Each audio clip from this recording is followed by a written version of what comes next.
오늘 본문은 다윗과의 약속이라는 제목으로 같이 은혜 나누기를 원하는데, 오늘 본문을 보면서 세 가지 이야기를 바라볼 수 있는데, 한 가지는 남유다와 북이스라엘이 계속해서 하나님 앞에 범죄하는 많은 왕들이 있었지만, 하나님께서는 끊임없이 다윗과 그리고 그의 후대를 기억하고 계셨다는 사실입니다. 하나님 앞에 신실하게 섰던, 그리고 늘 하나님의 말씀을 따라 살아가려고 했던 다윗의 모습과 약속이 기준이 되어 늘 하나님 앞에 선한 사람을 세울 때마다 그가 다윗 왕과 어떻게 신앙생활이 같은지 다른지의 모습으로 그의 모습을 비교하고 판단하며, 또한 그래서 다윗이 모든 신앙계, 그 모든 왕들의 기준이 되어짐을 볼 수 있는데, 특별히 악한 왕에게도 악한 왕의 기준이 있듯이 하나님 앞에 신실한 사람의 기준으로서 하나님은 늘 다윗을 세워주십니다. 다윗도 연약하고 부족할 뿐만 아니라 죄를 지었죠. 그러나 다윗의 가장 또 귀한 것은 자신이 지은 죄 앞에서 하나님 앞에 무릎 꿇고 회개하며 돌이킨 이후에 그 회개하고 돌이킨 것을 기억하여 끝까지 하나님을 신실하게 의지하였다는 데 있습니다.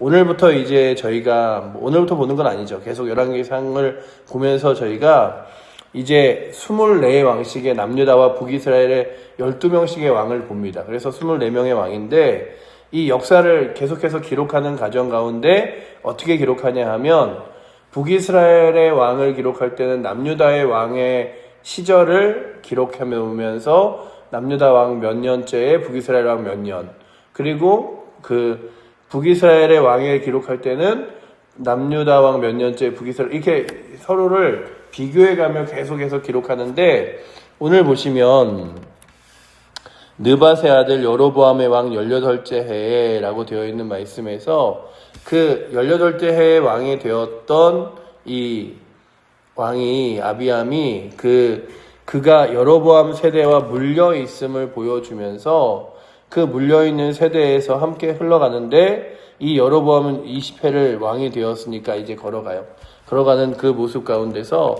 우리가 다시금 바라보는 건, 이 24대의 왕들이 거의 대부분 북이스라엘은 12명의 왕이 모두가 다 하나님 앞에 선하지 않았던 왕들로 기록되며, 또한 남유다 왕 역시도 몇몇의 왕 외에는 하나님 앞에 신실하던 왕이 없었음을 다시금 봅니다. 그러면서 오늘도 우리가 다시금 보는 건, 하나님 말씀을 따라 순종하며 신실하게 사는 게 그렇게 어렵구나. 하지만 늘 우리의 기준은 다윗이 되고, 늘 우리의 기준은 하나님의 말씀이 되어 늘 신실했던 사람들을 따라 걸어가야지, 성경을 봐도 신실한 믿음의 사람들이 별로 없대, 성경을 봐도 믿음으로 살아가는 사람들이 그렇게 많지 않대, 이게 아니라 하나님 앞에 늘 신실하려고 섰던 사람들, 그리고 자신의 죄를 뉘우치고 회개했던 사람들의 모습이 기준이 되어 오늘도 우리들의 삶을 하나님 거룩한 말씀을 따라 걸어갈 수 있는 은혜가 오늘도 이 새벽에 나오신 여러분들과 저에게 있기를 축원합니다. 그래서 늘 하나님 말씀을 기준으로 삼아 살아가는 것, 그래서 주의 말씀을 따라 걸어가고 믿음의 사람들을 따라 걸어가는 것이 중요한데, 이들이 아비암이 아버지가 행한 모든 죄를 그의 마음에 행하였다고 기록하면서 그의 조상 다윗의 마음과 같지 아니하였음을 3절에 기록하고 있습니다. 우리 같이 한번 읽어보도록 하겠습니다. 아비암이 그의 아버지가 이미 행한 모든 죄를 행하고 그의 마음이 그의 조상 다윗의 마음과 같지 아니하여 그의 하나님 여호와 앞에 온전하지 못하였으나. 아멘. 그는 아버지가 행한 악한 것들을 죄다 따라 했을 뿐만 아니라 그의 마음이 다윗의 마음과 같지 아니하였음을 성경에 기록합니다. 그럼에도 불구하고 이 예루살렘에서 계속해서 이 후대가 왕이 되어질 수 있었던 이유 중에 하나가, 오늘 르호보암의 자녀들은 그래도 계속 왕가를 이어가는데요, 이 여로보암의 자녀들은 완전히 다 끊어지고 막 이렇게 그에 있었던 군대 장관이 왕이 되고 막 이렇게 왕들이 계속 대를 잇지 못하거든요. 근데 왜 그러냐 하면 하나님께서 다윗에게 약속하신 대로 이 등불 언약이라고 하는 약속을 끝까지 지켜주시기 때문에 남유다의 왕들이 끊임없이 갈 수 있었던 이유예요.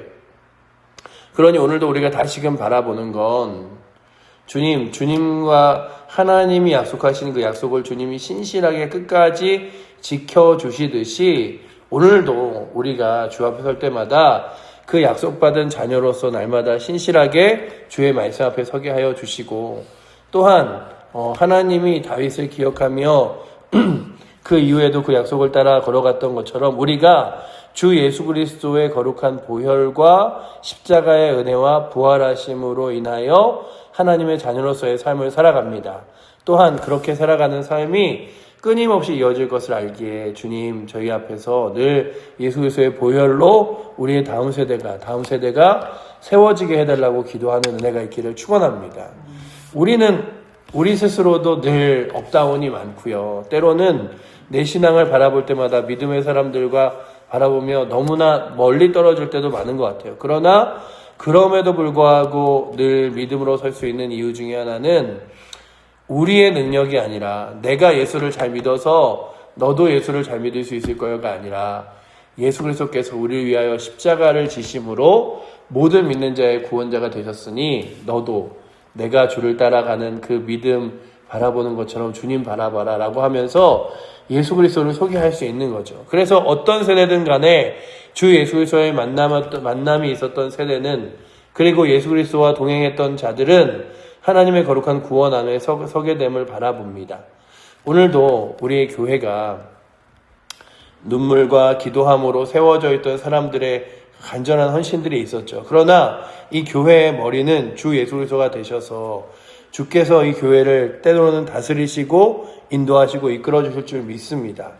그래서 이 교회가 이렇게 세워진 것처럼 다음 세대에도 그 다음 세대에도 예수 그리스도를 붙들고 믿음으로 넘어가는 세대들이 지속적으로 일어나도록 해달라고 구하는 은혜가 우리 가운데 있기를 축원합니다. 시대의 흥망성쇠도, 그리고 시대의 위기도, 어려운 상황들도 하나님의 약속과 능력을 따라 해결하며 이겨낼 수 있습니다. 오늘 말씀에도 이곳은 이 아비암은 계속해서 기도해야 했어요. 왜냐하면 아버지 르호보암과 여로보암이 계속해서 전쟁을 벌이고 있었는데 그것들을 끊고 하나님의 은혜 가운데 돌이킬 수 있는 기회가 이제 새로운 왕에게 있었음에도 불구하고 그렇지 못하여 무엇을 말씀하시냐 하면 이 아버지 여로보암의 삶처럼 그렇게 죄악들을 따라 행한 아들 아비암이 결국에는 계속한 위기와 힘겨움들을 그것으로 인하여 끌어안고 살았다는 거죠. 보시면 6절에 마치 14장 30절에 있는 기록들을 그대로 복사해서 다시 붙여넣듯이, 제가 14장 30절 한번 읽어드릴게요.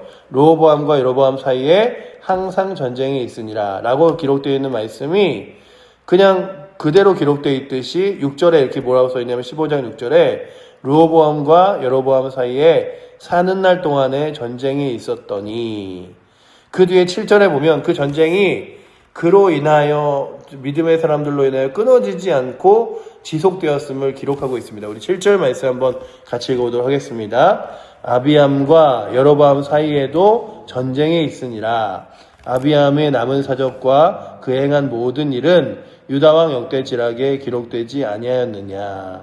아멘. 아비암이 왕이 된 지 3년을 다스리고 그의 왕의 세대가 끝납니다. 그리고 그의 아들 아사가 왕이 되는데, 그가 왕위에 올라설 때 그가 3년 왕을 하고 그리고 내려올 줄 몰랐겠죠. 자신의 할아버지 때에, 아버지 때에 그 길던 영화들과 부귀들을 누릴 뿐만 아니라 왕으로서의 권세를 누릴 거라고 생각했겠죠. 그러나 40년간 예루살렘을 다스렸던 솔로몬, 17년을 다스렸던 르호보암, 그리고 이제 3년을 다스린 이 아비암, 그렇게 세대는 점점 그 다스리는 시대가 줄어가기도 할 뿐만 아니라 마치 자신의 권력과 권세와 인생이 영원하고 길 것처럼 여겨지지만 단 3년만을 왕으로 있다가 내려오게 된 그의 인생이 끝나고 왕으로서의 세월도 끝나버린 아비암을 바라보며 오늘도 주님, 내가 영원하게 살아가는 것 아니고 영원하게 누리는 것 아닌데 세상 것 붙드는 게 아니라 영원한 주의 은혜와 주의 나라를 붙들며 살아가게 하여 주시옵소서. 다윗이 가장 귀했던 것 중에 하나는 뭐냐 하면 자신의 왕권을 끝까지 지키는데 자신의 삶의 목적과 노력이 있었던 게 아니라 늘 신앙 앞에서 하나님 앞에 나의 삶은 어떠한가, 하나님 앞에 나의 모습은 어떠한가.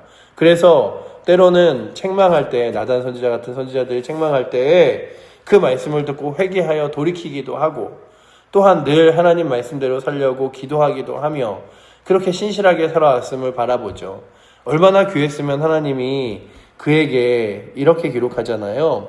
5절에 보시면 이는 다윗이 햇사람 우리아의 일 외에는 평생 여호와 보기에 정직하게 행하고 자기에게 명령한 모든 일을 어기지 아니하였습니다. 오늘도 우리가 때로는 넘어지고 시험 들지 않을 수는 없으나 늘 하나님의 은혜 가운데서 주의 말씀을 따라 오늘 이 5절의 말씀과 같이 다윗의 삶을 따라 살아갈 수 있도록 주님 붙들어 달라고 구하는 은혜가 있기를 축원합니다. 그래서 주님, 오늘도 저는 부족하지만 아버지 하나님, 오늘도 세상 따라가는 것이 아니라 주님 따라가게 하시고 주의 말씀 붙들고 살아가게 하여 주시옵소서. 그래 아버지 하나님, 내가 날마다 세상의 헛된 것 때문에 상처받고 헛된 것 때문에 또 혈기 부리고 헛된 것 때문에 힘겨워하는 것이 아니라 주의 은혜로 감사하며 문제가 어려움이 있을 때 기도하며 나아갈 수 있는 은혜가 우리 가운데 있게 해달라고 구하셔서 정말 신실하게 믿음의 길을 걸어갈 수 있는 은혜가 오늘도 이 다윗의 왕조를 바라보며 그들이 신실하게 하나님을 섬겼음에도 불구하고 그렇지 못하였음을, 그리고 또한 그렇게 세대가 이제 벌써 세 세대가 되잖아요. 솔로몬과 르호보암과 아비암에 이르기까지 세 세대에 지금도 하나님을 신실하게 섬김이 없음을 바라보면서 주님, 우리의 세대는 끊임없이 하나님을 바라보며 의지하는 세대가 되게 하셔서 우리의 다음 세대가 하나님을 잃어서 괴롭고 하나님을 잃어서 정말로 힘겨운 세대, 그리고 소망 없는 세대가 아니라 늘 주 하나님, 주 예수 그리스도를 붙들며 소망이 있는 세대로 살아갈 수 있도록 주님 이끌어 달라고 구하는 은혜가 오늘도 이 새벽에 나오신 여러분들과 저에게 있기를 축원합니다. 기도하겠습니다. 사랑의 하나님, 감사합니다. 우리가 오늘도 주의 말씀을 붙들고 살아갔던 믿음의 세대들을 바라봅니다. 그리고 또한 다윗이 그렇게 신실하게 살았음에도 그의 아버지 하나님 자손들이 하나님 앞에 신실하게 사는 것이 결코 쉽지 않았음을 말씀을 통하여 봅니다. 아버지 하나님, 하나님의 은혜가 아니면 안 되오니 주여, 오늘도 우리의 삶이 주 예수 그리스도의 보혈 십자가의 은혜 붙들고 신실하게 살아갈 수 있도록 인도하여 주시고 우리의 다음의 세대도 그렇게 세상이 아니라 주님 붙들고 살아갈 수 있도록 주여 인도하여 주셔서 아버지 하나님, 이 나라의 다음의 세대도, 우리 교회의 다음의 세대도, 우리 가정의 다음의 세대도 주여 붙드사 하나님의 신실한 은혜를, 약속을 붙들고 살아갈 수 있도록 주님 인도하여 주시옵소서. 주께서 그렇게 약속하신 대로 이루시며 행하시며 역사하실 줄 믿사옵고 우리를 인도하시는 살아계신 예수 그리스도 이름으로 기도드립니다. 아멘.